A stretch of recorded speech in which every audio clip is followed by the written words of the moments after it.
الرحمن الرحیم۔ صحیح بخاری حدیث نمبر 1010۔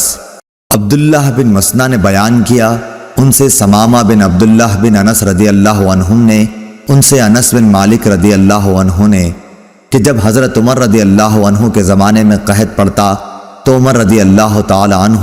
حضرت عباس بن عبد المطلب رضی اللہ عنہ کے وسیلے سے دعا کرتے اور فرماتے کہ اے اللہ، پہلے ہم تیرے پاس اپنے نبی صلی اللہ علیہ وسلم کا وسیلہ لایا کرتے تھے تو پانی برساتا تھا، اب ہم اپنے نبی کریم صلی اللہ علیہ وسلم کے چچا کو وسیلہ بناتے ہیں تو ہم پر پانی برسا۔ انس رضی اللہ عنہ نے کہا کہ چنانچہ بارش خوب ہی برستی۔ اللهم صل على محمد وعلى آل محمد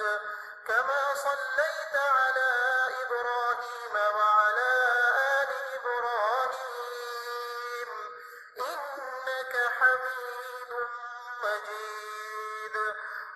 اللهم بارك على محمد وعلى